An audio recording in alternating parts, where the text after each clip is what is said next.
Chapter 1, The Laughter of the Cosmos. It all began with laughter, an echo from the stars. Earth had always been an object of curiosity to the more advanced species of the cosmos. Among them, the Zarthenians, a race of ethereal, silver-skinned women who were born from the energy of distant supernovas. These alien beings, tall and flawless, possessed intellects beyond human understanding, and their culture revolved around knowledge, exploration, and conquest. But their arrogance also led them to scoff at lesser beings. For centuries, the Zarthenians had been observing Earth.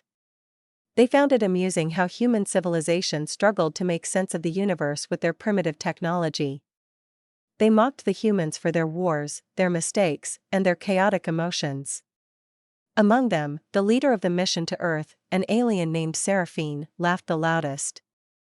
Her luminous blue eyes sparkled with a cruel delight whenever she observed Earth through the holographic displays on their spacecraft. "What a foolish species," Seraphine remarked one day, as the image of a human male appeared on the screen.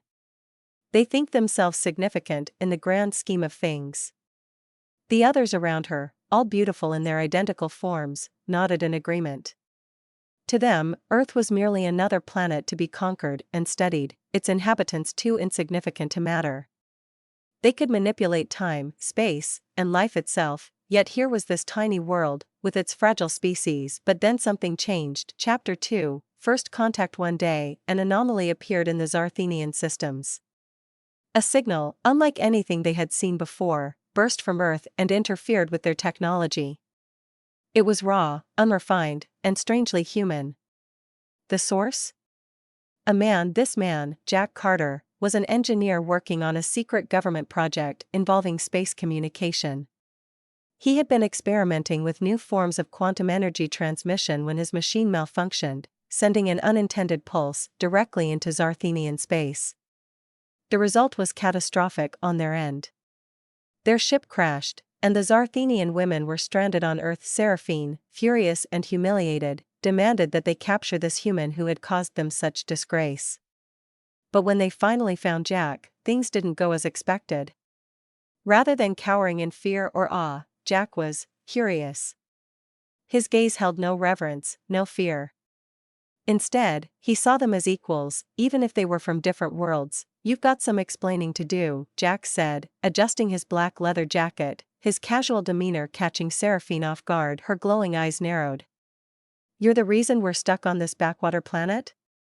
"Well, I didn't exactly invite you here," Jack replied, an easy grin on his face. "But since you're here, welcome to Earth."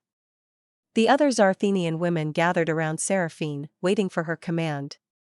They were ready to subdue Jack with their advanced powers, but Seraphine hesitated. There was something about his confidence, his lack of fear, that intrigued her. "What are you called, human?" she asked, her voice dripping with condescension. "Jack Carter," he answered, extending his hand toward her. "And you are?" Seraphine stared at his hand, unsure of what to make of the gesture. No one had ever dared to be so casual with her.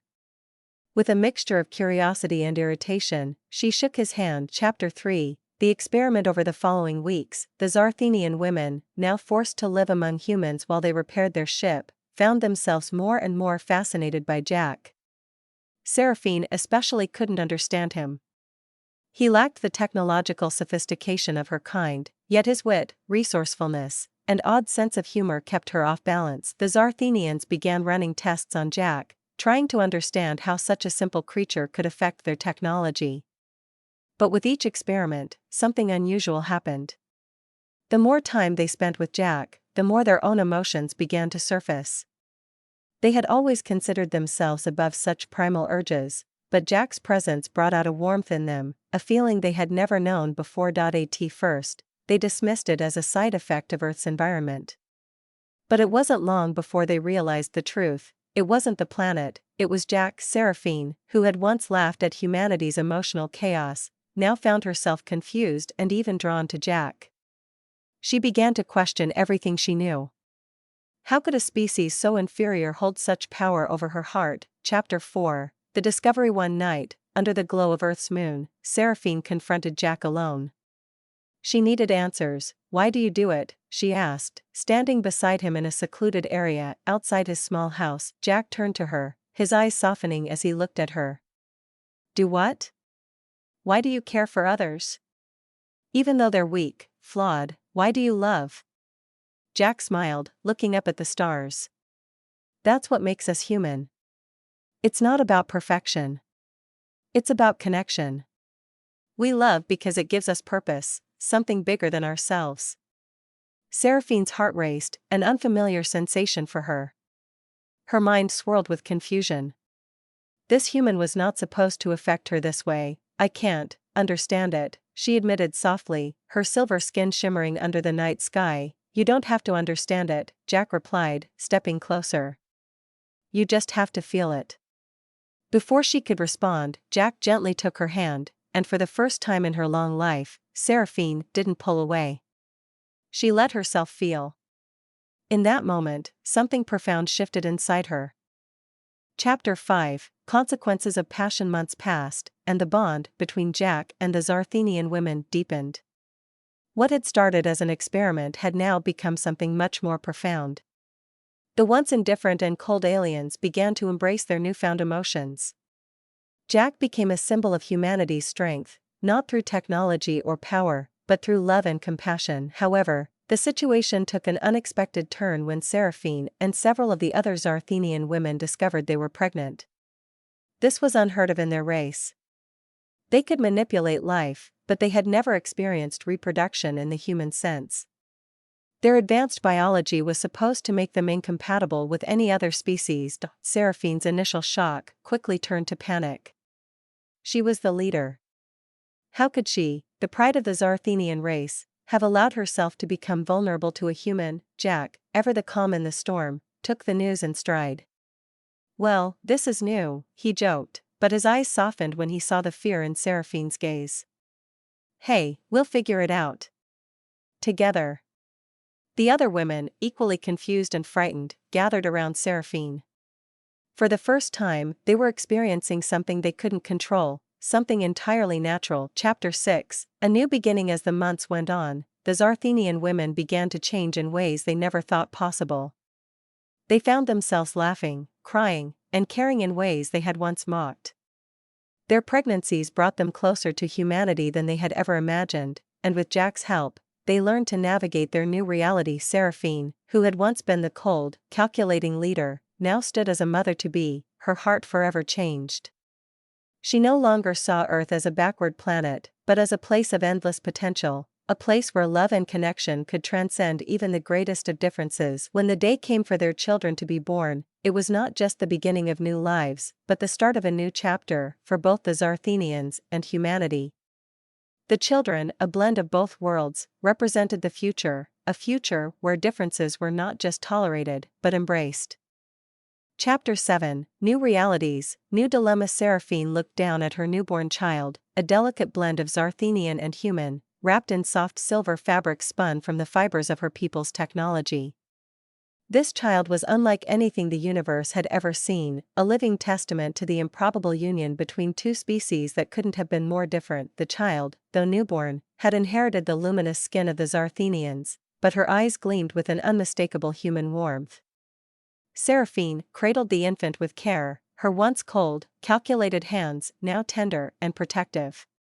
Jack stood beside her, gently stroking the baby's tiny fingers. "Who would have thought?" Jack mused, his voice soft yet filled with awe. "We've created something new, something that neither your people nor mine could have ever imagined." Seraphine nodded, still struggling to fully grasp the gravity of what had happened. The Zarthenian society was one built on the idea of perfection. They could engineer life, manipulate their genes, control the evolution of their bodies. But this was beyond their control. This was life in its purest, most organic form, created not by design but by love. Yet, with this newfound life came questions that had no easy answers. What will the Zarthenian Council say? Seraphine whispered, breaking the silence that had fallen between them. The Council, the ruling body of the Zarthenian race, was known for its strict enforcement of biological purity. To the Council, Seraphine and her fellow stranded companions had already committed an act of betrayal by getting involved with Earth. The pregnancy would be seen as a direct violation of their code. They'll see it as a crime, Seraphine continued, her voice shaking. A crime against our race. Against everything we've been taught. Jack placed a reassuring hand on her shoulder. But they don't know what it means yet. They don't understand the potential. She sighed. You don't know the Zarthenians like I do. To them, any deviation from the norm is an abomination. I might be banished, or worse. Jack's face grew serious. Then we'll have to convince them that this child isn't a mistake, but a bridge. A chance for two worlds to come together. Seraphine turned to face Jack, her eyes filled with a mix of hope and uncertainty. Do you really think they'll listen? They have to, Jack said firmly. Because this isn't just about you or me anymore. It's about the future. Chapter 8, The Summoning of the Zarthenian Council. Word of Seraphine's pregnancy and the other Zarthenian women's similar fates soon spread beyond Earth. The Council, residing in the capital world of their star system, issued a summons.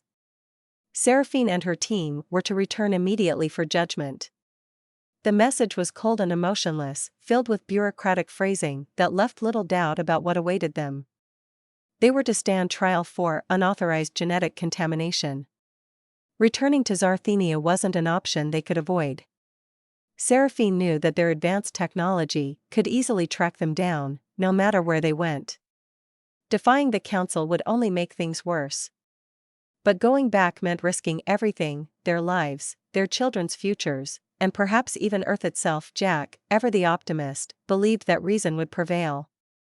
He spent long nights preparing arguments, outlining every point they would need to make. He studied Zarthenian law, consulted the ancient texts stored on their crashed ship, and even tried to reach out to sympathetic members of their race through encrypted transmissions. But as the date for their return drew closer, Seraphine grew more and more anxious. On the day they were to leave, Seraphine stood in front of the mirror, holding her child close.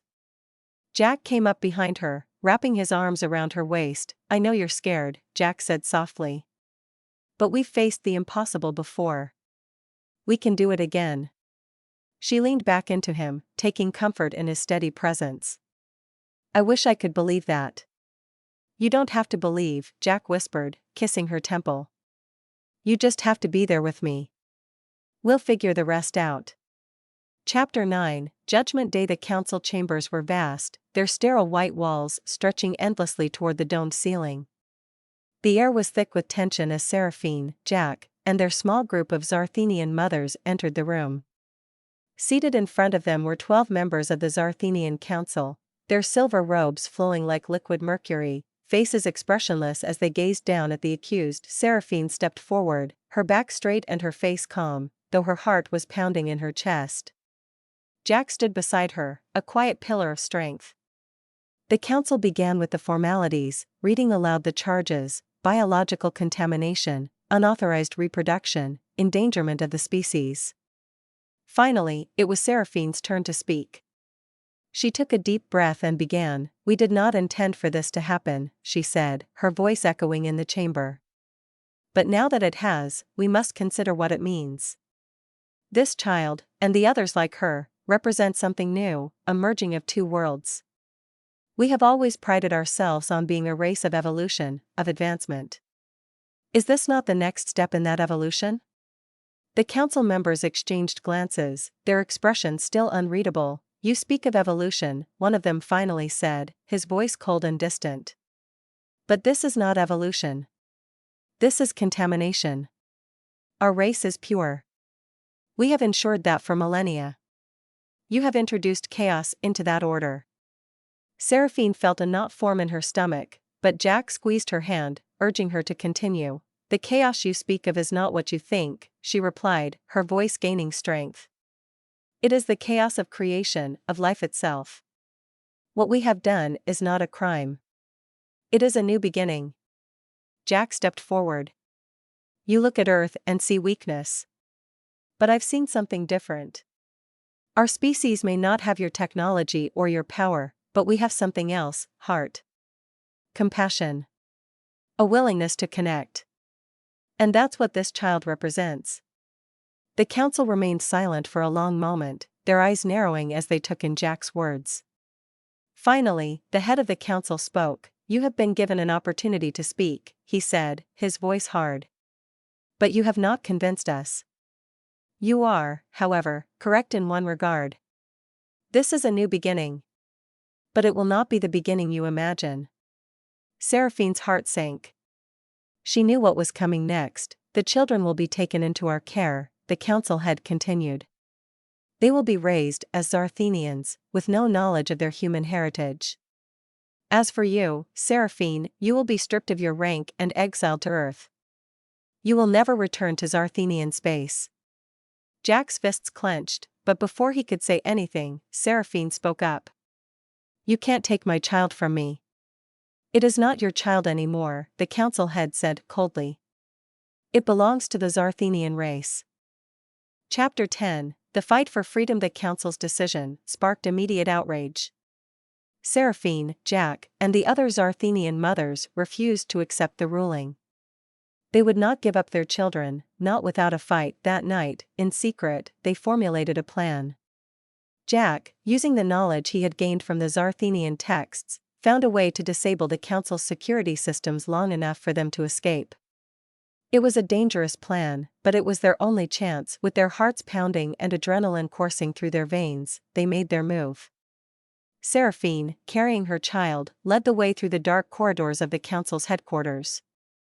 Jack followed close behind, his eyes scanning for any sign of danger. Just as they reached the exit, alarms blared through the building.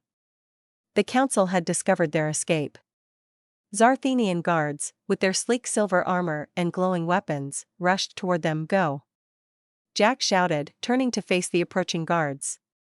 "I'll hold them off." Seraphine hesitated, her heart wrenching at the thought of leaving him behind. But she knew there was no other choice. "Be careful," she whispered, before running with the others toward the ship that would take them back to Earth. Jack stood his ground, his pulse racing. He had no weapon, no advanced technology to defend himself with, just his sheer determination. But he was human, and if there was one thing humans were good at, it was surviving against the odds. The guards surrounded him, their weapons aimed at his chest. "You're outnumbered," one of them said, his voice metallic and cold. Jack smirked. "Maybe. But you haven't seen what a human can do when they're protecting the people they love." Chapter 11, Return to Earth. Against all odds, Jack managed to escape the guards, thanks to his resourcefulness and the help of a few sympathetic Zarthenians who had come to see the truth in his words. Seraphine and the others made it safely back to Earth, their children safe in their arms. But their fight wasn't over yet. They knew the council would come for them, that they would stop at nothing to retrieve the children. And so, they prepared for war. With Jack's help, they began to build a defense. They reached out to allies on Earth, forming a coalition of humans and Zarthenian defectors who believed in their cause.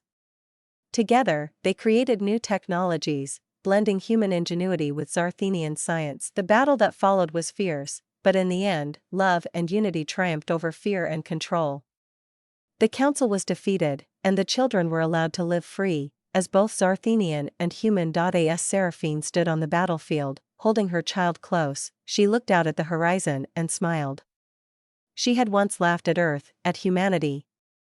But now she understood the truth. Earth wasn't weak. Humanity wasn't foolish. They were stronger than she had ever imagined, and in that strength, she had found her home. Kenzalo ho tro en handale ma login hok het han plus t nan tin veo zalo. 08686.01263. Banda NOI, Teep TUC Tau Dai Han ChatGPT, De NOI, ChatGPT. Chapter 12, Building the New World. The war was over, but its scars ran deep. The Zarthenian Council had fallen, and many of their most loyal supporters had fled into the far reaches of the galaxy. The remnants of the once powerful empire now existed in pockets, with some choosing to live in isolation and others attempting to rebuild their way of life. This time with a more open and tolerant perspective. Earth had changed too. The world governments had been forced to reckon with the fact that they were no longer alone in the universe, that their species had a place in a much larger cosmic order. But rather than fear, many humans embraced this new reality with curiosity and hope. They had been part of something miraculous, the creation of a new hybrid race, a living testament to what humanity and the Zarthenians could achieve together. Jack and Seraphine, now revered as heroes by both humans and Zarthenian defectors, were at the forefront of these changes. They stood as symbols of unity and hope, their relationship the foundation for a new era of cooperation between two species that had once seemed so irreconcilable. As they worked to rebuild society, Jack and Seraphine established a center on Earth dedicated to research, cultural exchange, and education. The Unified Future Academy was designed to teach the children of both worlds, including their own daughter, how to navigate the complexities of a universe in which they were no longer alone. The Academy quickly became the heart of this new Earth-Zarthenian alliance. Scientists, diplomats, and educators from both races worked together to develop new technologies, systems of governance, and ways to bridge the cultural gaps that had once divided them. But despite the triumphs of this new era, not everyone was ready to embrace the change. Chapter 13, Shadows of the Past. Deep in the uncharted regions of space, a faction of Zarthenian loyalists plotted in secret. They had refused to accept the Council's defeat and the integration of their race with humanity. To them, the mixing of Zarthenian blood with human genes was the ultimate insult, a desecration of their species' purity. Their leader, Althera, had once been a respected council member, known for her sharp mind and unyielding loyalty to Zarthenian ideals. When Seraphine had fallen in love with Jack and borne their hybrid child, Althera had viewed it as the ultimate betrayal. She had watched as the council fell apart, as her people grew soft and complacent under the influence of Earth. And she swore to one day restore Zarthenian dominance. For years, Althera's faction had gathered strength in the shadows. They built a fleet of warships, developed new weapons, and created plans for a final, decisive strike that would reclaim what they saw as their rightful place in the galaxy. Now, with the growing influence of the Unified Future Academy and the birth of more and more hybrid children, Althera knew that the time had come to act. Chapter 14, The First Strike. The attack came without warning. The skies above the Academy turned black as Althera's fleet descended upon Earth. Their ships, sleek and glistening with the silvery sheen of Zarthenian technology, unleashed torrents of energy beams that cut through Earth's defenses with terrifying precision. Cities were engulfed in chaos, their governments scrambling to respond to this new threat. Jack and Seraphine had been in a meeting with the leaders of both Earth and Zarthenian defectors when the alarms began to blare. The sky above them lit up with fire as the first wave of attacks hit, the ground shaking beneath their feet. Althera, Seraphine whispered, her heart sinking. She had known that there were still factions of loyalists out there, but she had hoped that they would eventually come to accept the new world. She hadn't realized just how determined they were to undo everything she and Jack had built. They're targeting the Academy, Jack said, his voice tight with concern. They know that's where our future lies. Seraphine nodded, her mind racing as she tried to form a plan. We need to evacuate the children. If Althera gets her hands on them, she won't, Jack interrupted, his eyes blazing with determination. We won't let her. Together, they rushed to the Academy, where panic had already begun to spread among the students and staff. The hybrid children, some of them only infants, were particularly vulnerable. Jack and Seraphine quickly organized an evacuation, using the underground tunnels built into the facility to lead the children and their caretakers to safety. But Althera's forces were relentless. They had surrounded the Academy, cutting off most escape routes, and it was clear that their primary objective was to capture the hybrid children. To Althera, these children represented everything that had gone wrong with Zarthenian society, and she intended to erase that mistake. Chapter 15, The Battle for the Future. Jack and Seraphine fought with everything they had. Alongside them were the other Zarthenian defectors who had come to Earth, as well as a small force of human soldiers trained to handle extraterrestrial threats. But despite their best efforts, it was clear that Althera's forces were better equipped and better organized. As the battle raged on, Seraphine found herself face to face with Althera.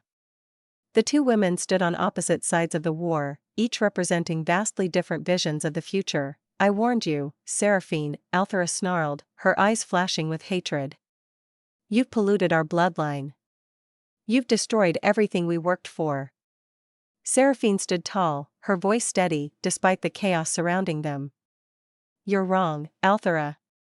This isn't the destruction of our race. It's the next step in our evolution. The hybrids aren't a threat, they're the future. Althera laughed bitterly. You sound just like the humans you've fallen so in love with. Weak. Sentimental. I will purge that weakness from our people. With a flick of her wrist, Althera activated her energy weapon, a blade of pure plasma that hummed with deadly energy. Seraphine, unarmed but undeterred, met Althera's gaze head-on. You'll never touch my children, Seraphine said quietly, her voice carrying the weight of a mother's fury. And you'll never destroy what we've built.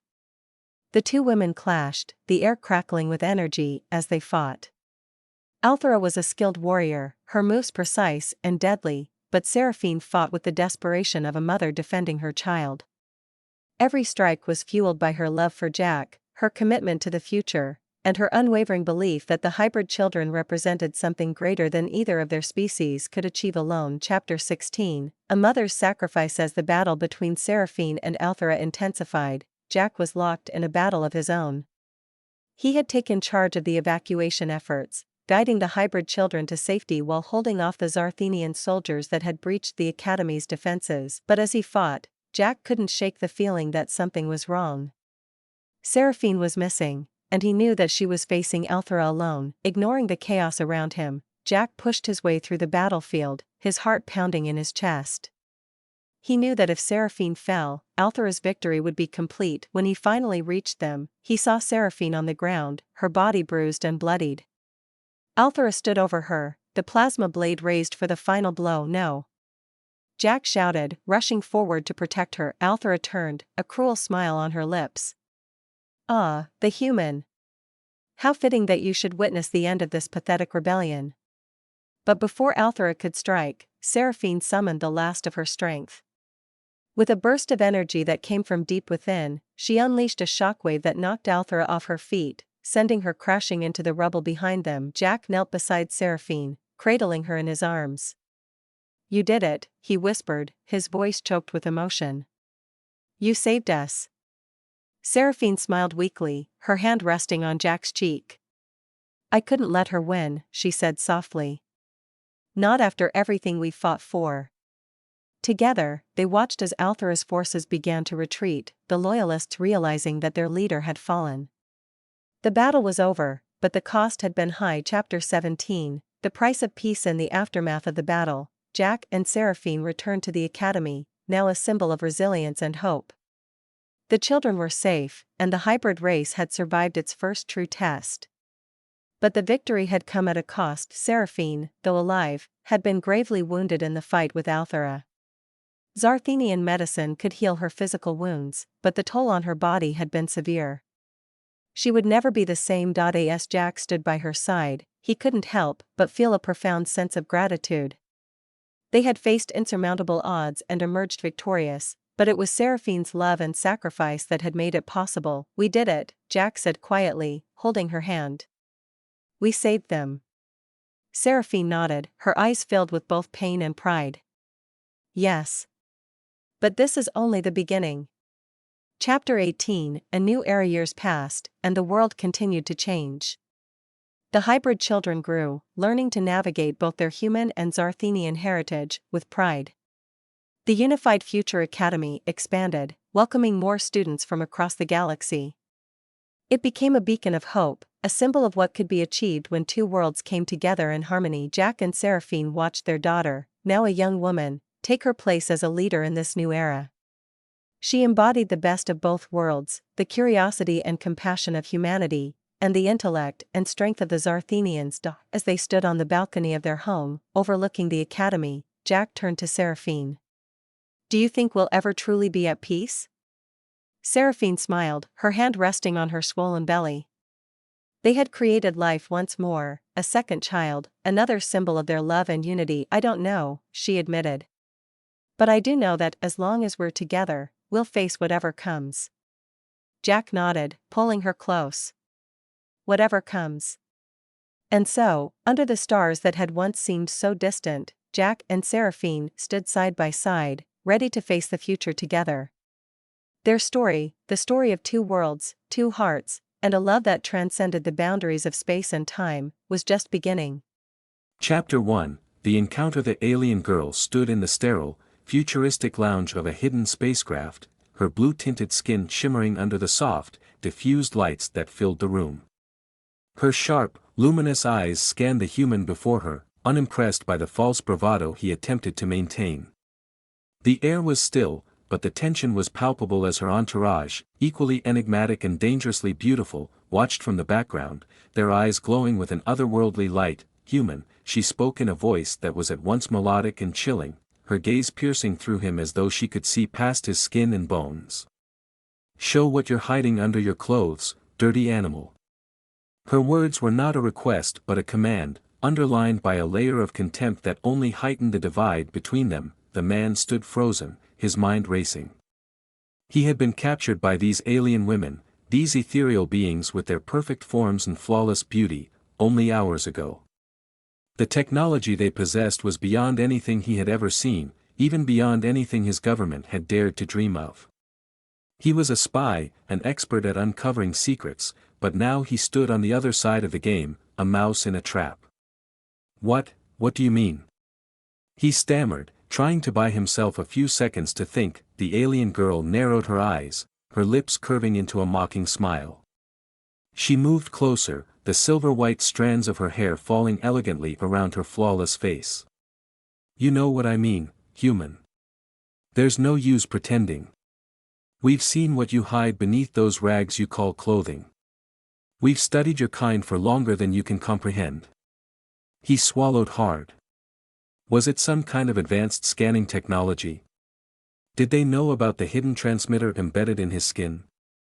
Or was it something deeper, something more primal they sought to uncover? The others in the room moved closer as well, their movements synchronized and graceful, like predators circling prey. They had him surrounded, and escape seemed impossible.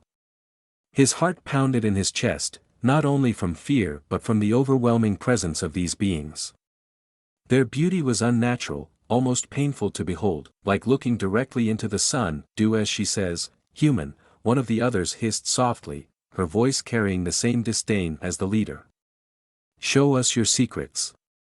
Chapter 2, Secrets Unveiled. The man hesitated, his hands shaking as they reached for the zipper of his jacket.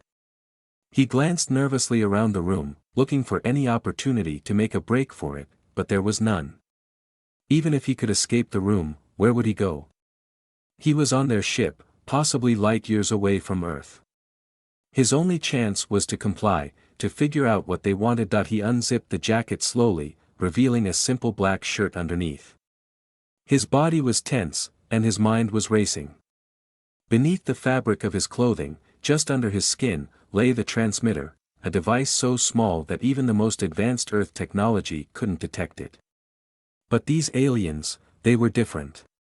They had scanned him, examined him, and yet, they hadn't made a move to remove the device. What were they really after? As he peeled off the shirt, he could feel their eyes on him, not in a way that felt voyeuristic, but as if they were analyzing every muscle, every pore, every heartbeat. Their expressions were unreadable, their perfect faces giving nothing away. The alien leader, the one who had spoken first, stepped even closer. Her icy blue eyes locked onto his bare skin as if searching for something unseen. "You think we're interested in your primitive weapons, your crude technology," she scoffed, her voice dripping with superiority. "We're not here for your tools, human. We're here for something much more valuable. Something your kind has yet to understand." His heart skipped a beat. What could they possibly want? What could he have that was more valuable than the intelligence he carried? "You still don't see it, do you?" she continued, tilting her head slightly, as if amused by his confusion. "We're not interested in what you hide under your clothes. We're interested in what you hide under your skin, under your mind." Chapter 3, The Mind Trap. The words hit him like a freight train. His mind? They wanted something from his mind. The fear intensified, but so did the questions. How could they access his thoughts, his memories? Was this some form of telepathy? The leader reached out, her hand hovering just above his chest. He could feel a strange energy emanating from her, a force that made the hair on his arms stand up. She didn't touch him, but it felt as if she was pulling something from him, something deep within. "You carry it within you," she whispered, her voice barely audible, but her words thundered in his ears. "The key to the future. The key to our survival. Your kind doesn't even know it yet, but we do. And we will take it." His thoughts raced as he struggled to understand what she was talking about. What could he possibly carry that these advanced beings needed? His head throbbed with the strain of trying to piece it all together, and then, as if a switch had been flipped, he remembered the dream. The dream he had had every night since he was a child. It was always the same, a vast, endless expanse of stars and a voice calling to him from the void. A voice that promised answers, power, but also danger. He had always dismissed it as a recurring nightmare, a product of his overactive imagination. But now, standing before these alien beings, it felt like something more. "Ah," the leader said softly, a smile tugging at the corner of her lips. "You're beginning to understand." He shook his head, trying to push the thoughts away, but it was too late. The connection had been made, and the aliens were pulling the memories from him, unraveling the mystery that had haunted him his entire life. Chapter 4, A Dangerous Bargain. The leader stepped back, her expression unreadable, but there was a glint of satisfaction in her eyes. "You've been chosen, human," she said, her voice carrying a weight that sent chills down his spine. "Whether you like it or not, you are the key. You will help us survive, or you will die." His throat was dry, and his voice cracked when he spoke. What do you want from me?" The alien girl didn't answer immediately. Instead, she looked at him with a mixture of pity and amusement. "You think you have a choice in this?" she asked softly. "You're already part of the plan." Before he could respond, the others moved in closer, their glowing eyes locking onto him like vultures circling their prey. There was no escape, no bargaining. They had made up their minds, and his fate was sealed. The leader leaned in, her breath cool against his skin. "We will extract what we need, but there's a way for you to survive. A way for you to become more than you are." His heart pounded in his chest. "What are you talking about?" "You help us," she said simply. "Become one of us. And in return, we will give you what your kind has always sought, immortality." Chapter 5, The Transformation. The man's mind reeled. Immortality? Become one of them? The offer was both terrifying and tempting. Could he trust them? Could he survive whatever it was they had planned for him? The thought of living forever, of transcending his human limitations, was a dream many had, but at what cost? The leader's eyes softened slightly, as if sensing his hesitation. "This is your only chance, human. The process will change you, yes, but you will retain your memories, your essence. You will become something greater." He thought of Earth, of the people he had left behind. Could he abandon them for the promise of eternal life? Could he betray his own species? But then again, did it matter? He was already a prisoner on this ship, surrounded by beings who could crush him without a second thought. The others in the room watched silently, their expressions unreadable. They were waiting for his decision, and time was running out. Finally, he spoke, his voice barely above a whisper. "What do I have to do?" Chapter 6, The Ritual. The leader smiled, a look of triumph flashing in her eyes. "You've made the right choice." She stepped back, and the others moved forward, forming a circle around him. The lights in the room dimmed, and a low hum filled the air.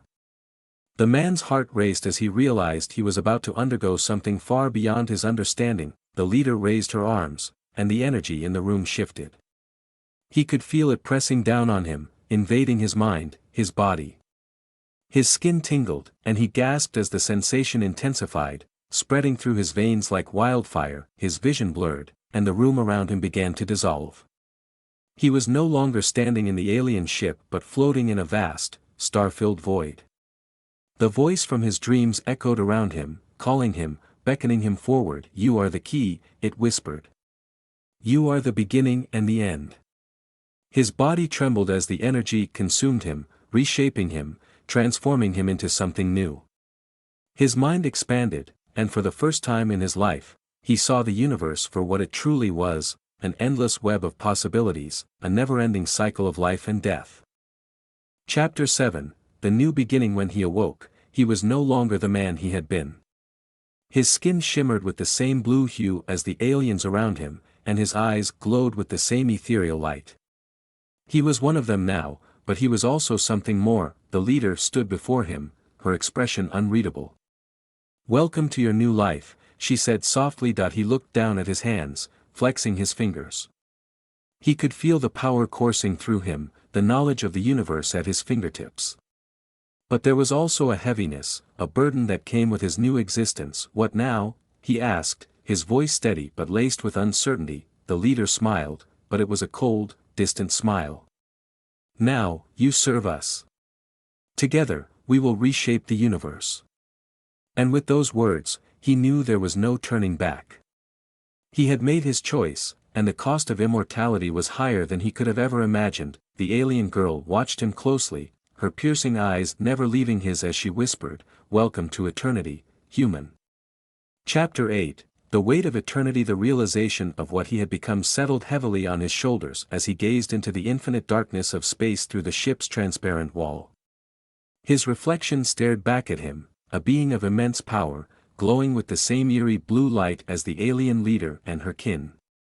Yet, beneath the surface, he was still human, still tethered to the thoughts, feelings, and fears that once defined him. The alien leader, who had orchestrated his transformation, stood beside him, her posture calm and commanding.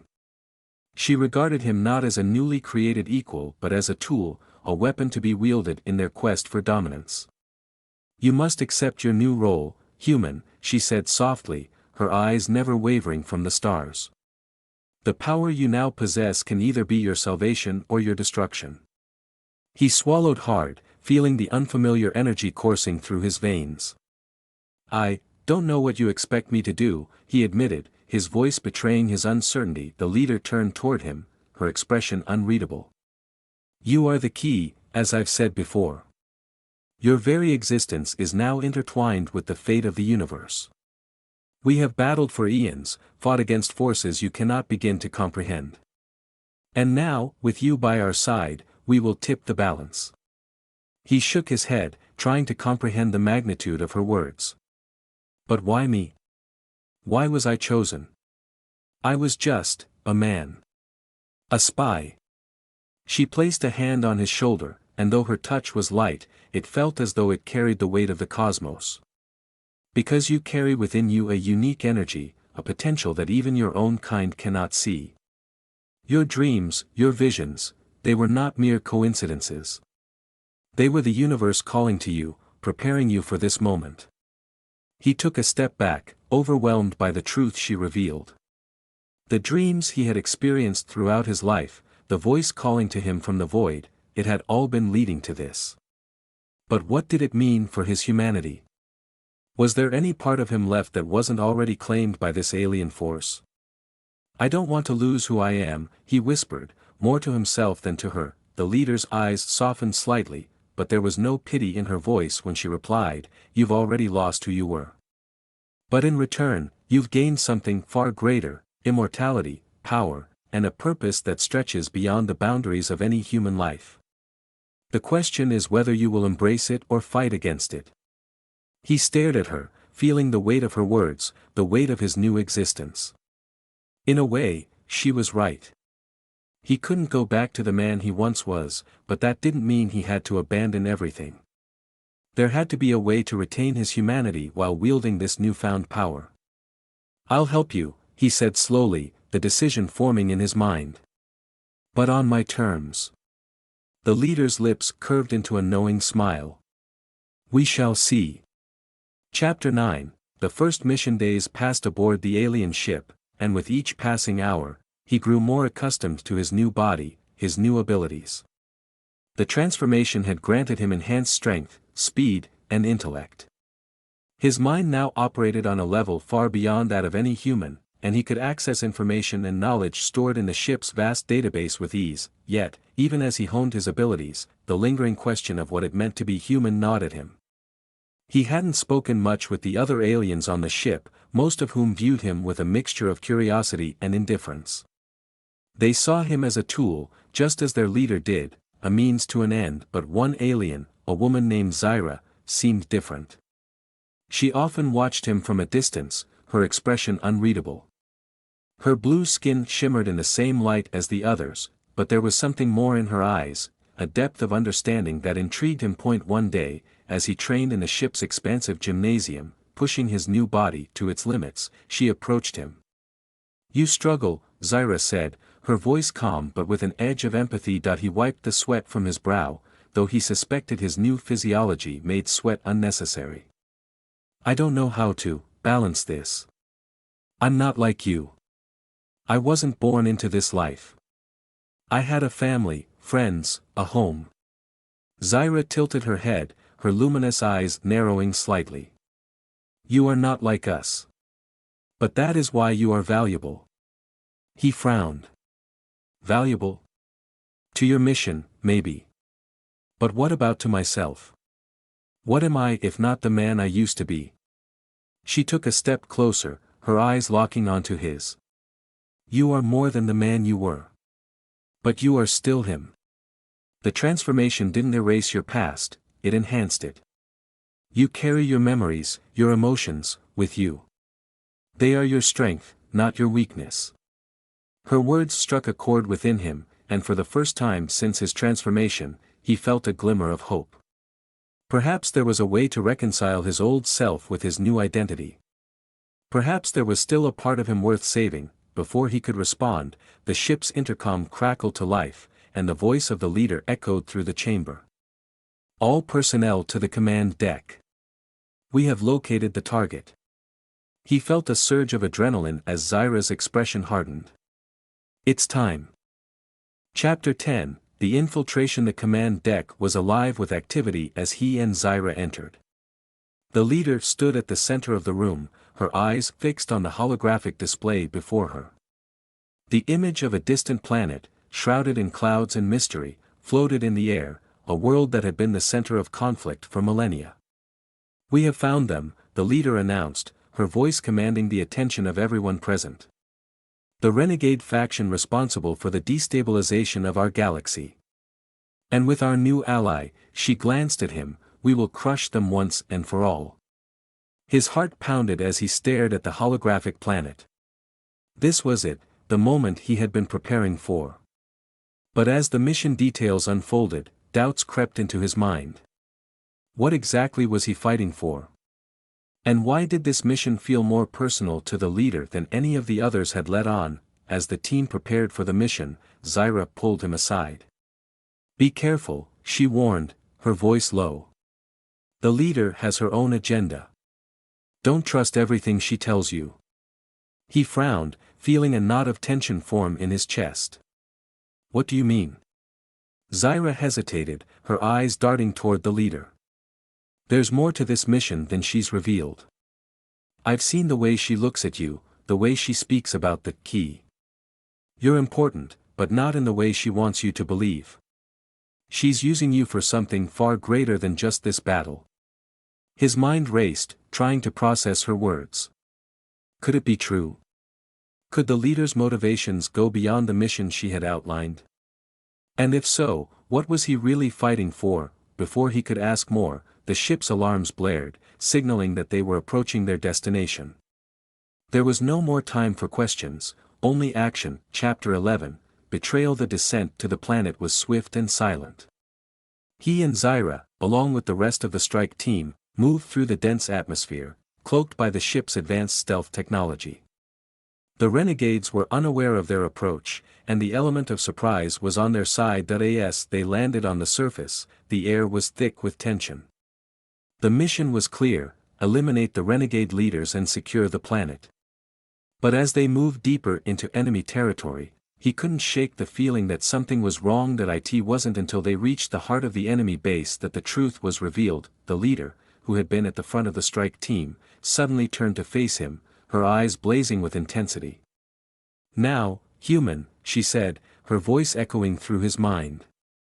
"It is time for you to fulfill your purpose." Before he could react, she reached out and touched his forehead, and in that moment, the truth flooded his consciousness that he wasn't just a key to the mission, he was the key to unlocking a power that had been sealed away for eons. A power that the leader had been seeking for herself, hidden within him since birth.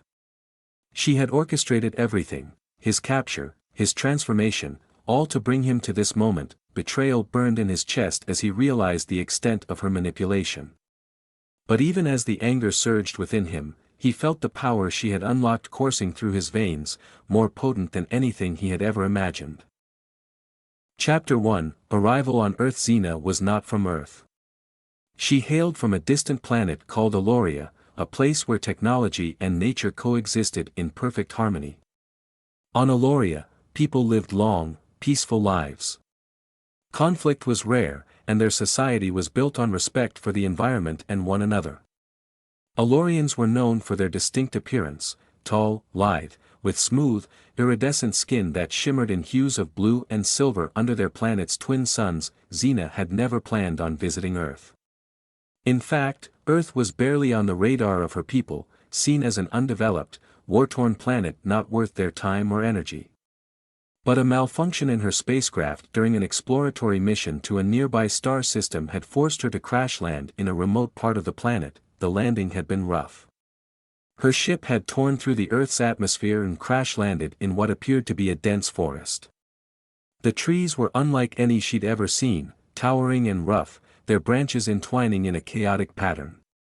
A mist hung in the air, and the sounds of unfamiliar creatures echoed through the woods. As Zena emerged from her damaged vessel, her body tingling with the aftereffects of the crash, she noticed that her breathing apparatus was no longer necessary.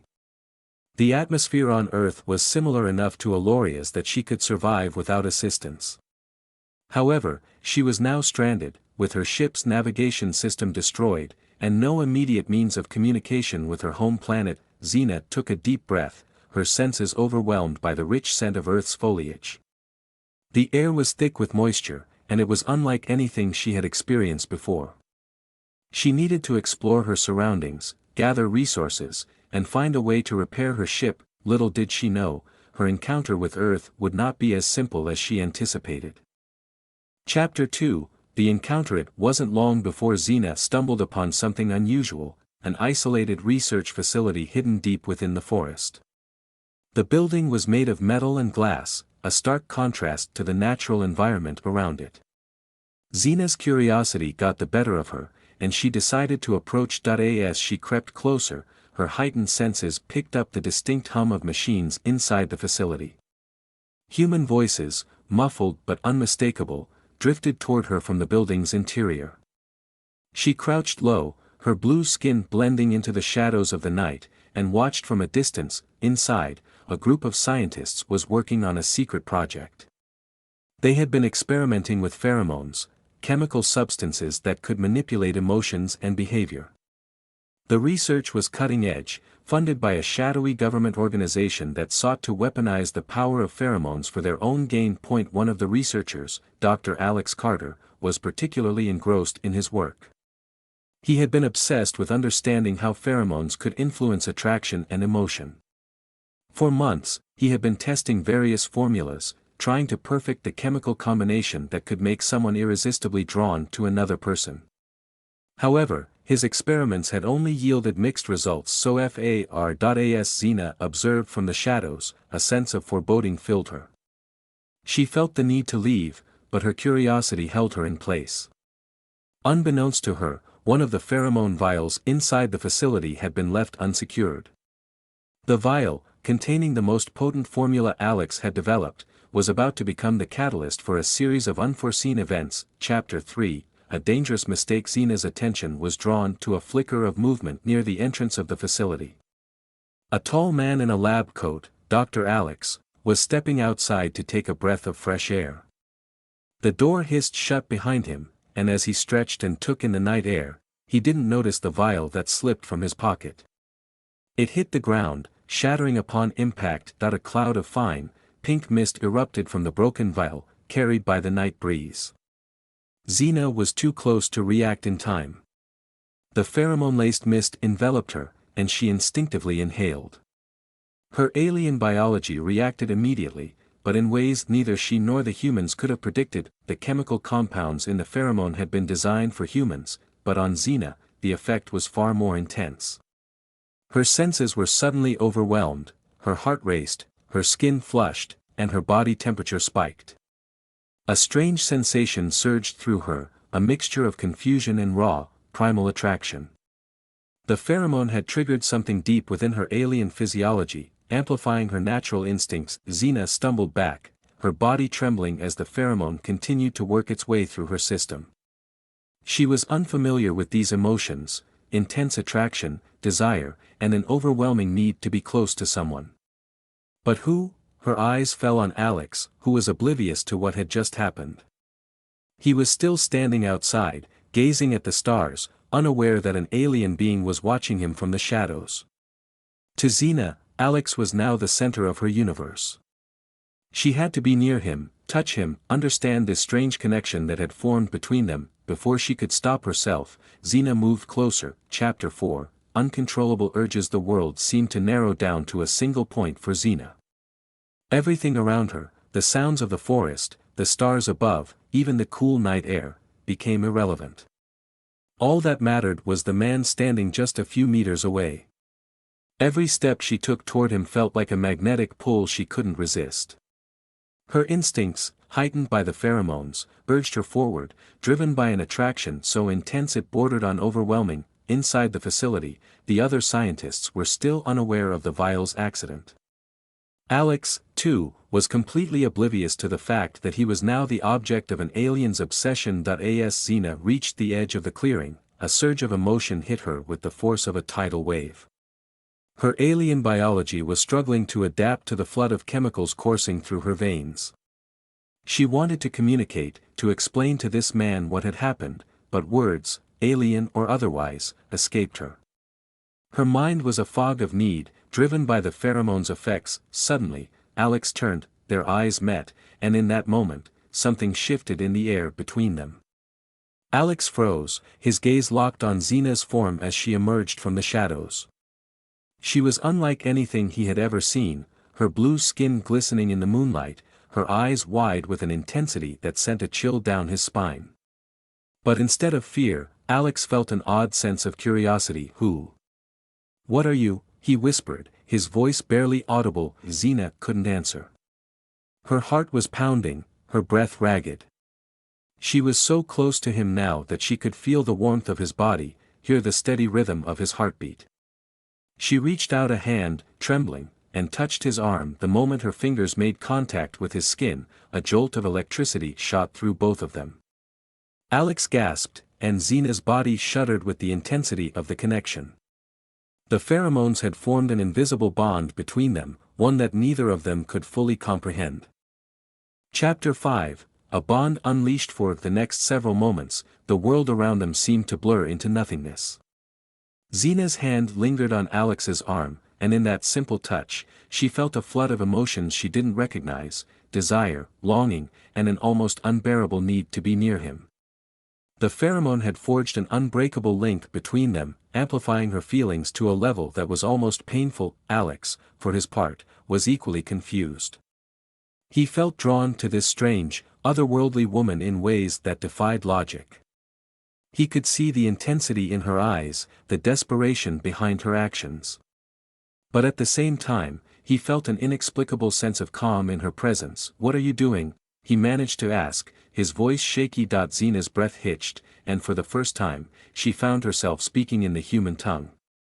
I don't know, she admitted, her voice a soft, melodic tone that surprised even her. I need to be close to you. Alex's heart raced. He knew something was wrong, something unnatural had happened here, but he couldn't bring himself to pull away from her. The connection between them felt too strong, too intense. It was as though they were being held together by some unseen force. Without thinking, Alex reached out and took her hand in his. The moment their fingers intertwined, a surge of energy pulsed between them, leaving both of them breathless. It was a feeling unlike anything Alex had ever experienced, and he could tell that Zena felt the same. "I don't understand," he whispered. "Why do I feel like this?" Zena shook her head, her silver hair shimmering in the moonlight. "It's the pheromone," she said, her voice trembling. "It's affecting me, affecting us. I didn't mean for this to happen." Alex's brow furrowed. "Pheromone? You mean, the one we've been experimenting with?" Zena nodded. "Yes. Your pheromone interacted with my biology in ways I couldn't predict. Now I can't control it." Chapter 6, The chase for control. The reality of their situation was beginning to sink in for both of them. Zena was a highly advanced alien, with powers and abilities beyond what any human could comprehend, yet she was completely at the mercy of a chemical reaction that had been set in motion by a simple accident. For Alex, the idea that he had unwittingly caused this intense attraction between them was both thrilling and terrifying. He had always been fascinated by his research, but this was something else entirely. "We need to fix this," Zena said suddenly, her voice filled with urgency. "If we don't, the pheromones will continue to affect us. We might lose control." Alex nodded, his mind racing. "Right. We can't let that happen." Together, they hurried back inside the facility, where the other scientists were still unaware of the chaos that was about to unfold.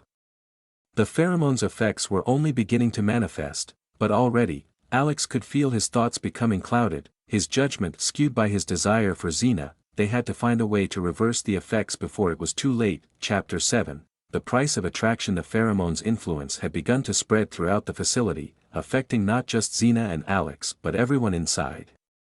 As the night wore on, the attraction between them grew stronger, more uncontrollable. They were drawn to each other like magnets, unable to resist the pull of their bond. But as they worked to find a solution, they began to realize that the pheromone had deeper consequences than they had anticipated. It wasn't just creating physical attraction, it was altering their emotions, changing the way they felt about each other. For Zena, who had never experienced love or desire in the way humans did, the feelings were overwhelming. She had always been logical, analytical, but now she was consumed by emotions she didn't understand. For Alex, the attraction had turned into something more.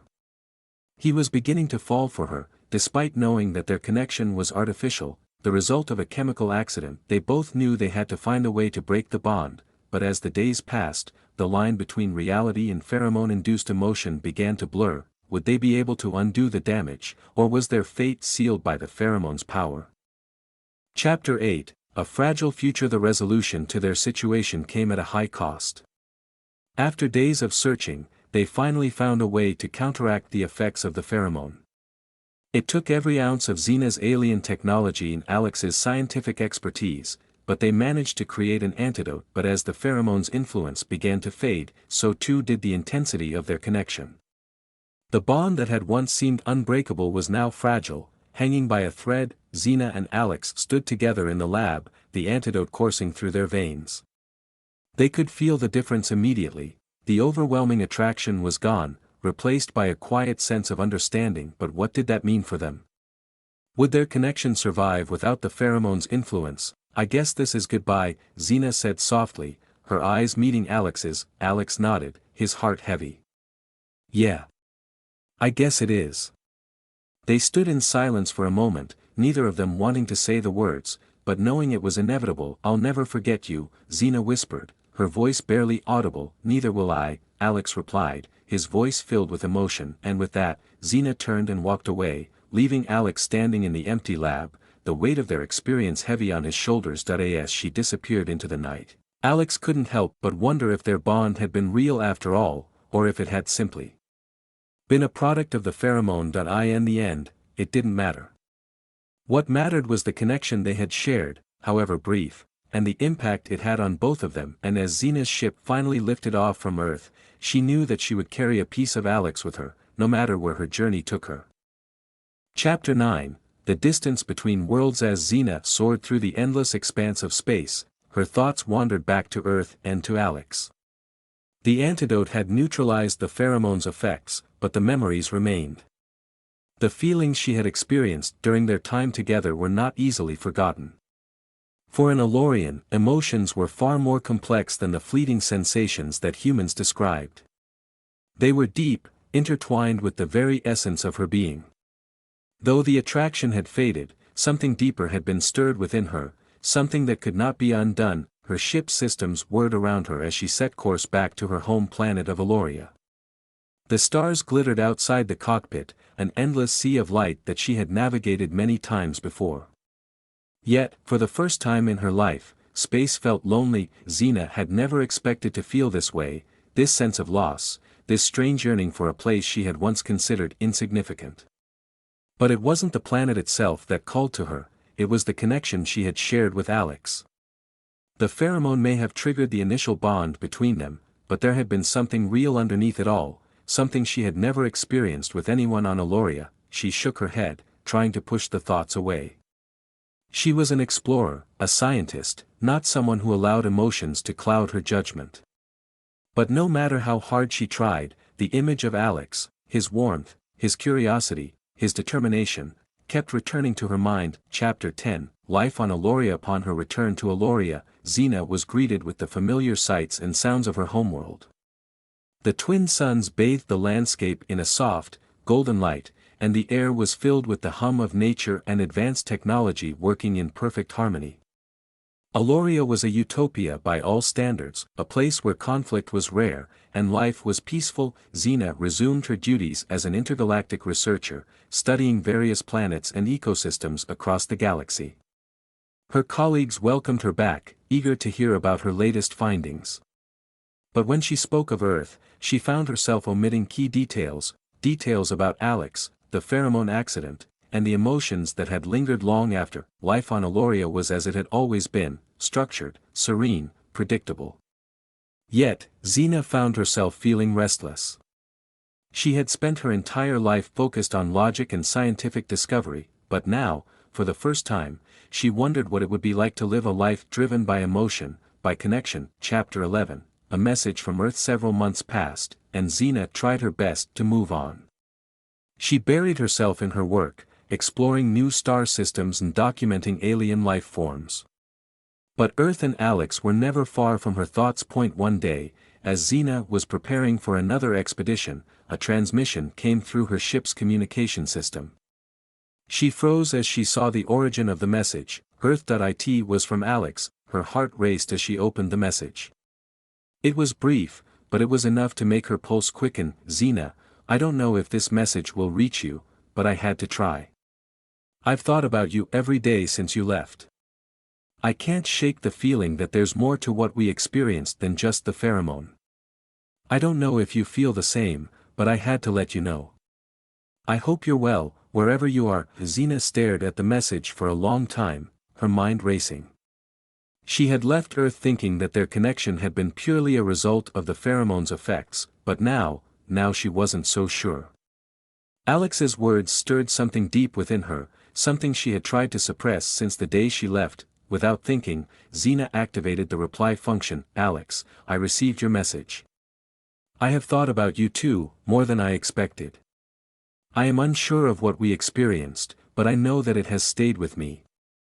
Perhaps, it was more than just the pheromone. She hesitated for a moment, then pressed send. Chapter 12, A New Beginning. Back on Earth, Alex had nearly given up hope of hearing from Zena again. He had sent the message on a whim, not expecting a response. But when his computer beeped, signaling an incoming transmission, his heart leapt as he read Zena's reply, and a slow smile spread across his face. Maybe their connection had been more than just a chemical reaction. Maybe, despite their vast differences, there was something real between them. As the days passed, Alex and Zena began exchanging more messages. They shared details about their lives, their worlds, their thoughts on what had happened between them. With each message, the bond between them grew stronger. They realized that while the pheromone had sparked their initial attraction, the feelings that followed were their own. They talked about the possibility of seeing each other again.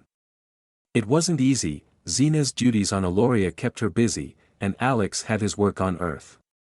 But they both knew that they couldn't leave things unresolved. Chapter 13, The Reunion. Months later, Zena found herself back on Earth. She had used her advanced technology to arrange a temporary visit, ensuring that her arrival would go unnoticed by the human authorities. As her ship touched down in the same forest where she had first crash-landed, a sense of anticipation filled her. Alex was waiting for her. When she stepped out of the ship, their eyes met, and for a moment, it was as if no time had passed. The emotions they had both tried to suppress came rushing back, stronger than ever. Without a word, Alex stepped forward and pulled Zena into a tight embrace. She hesitated for only a moment before wrapping her arms around him, the warmth of his body grounding her in a way she hadn't expected. "I wasn't sure you'd come," Alex whispered against her hair. "I wasn't sure either," Zena replied softly. "But I had to see you again." They stood there for what felt like an eternity, neither of them wanting to let go.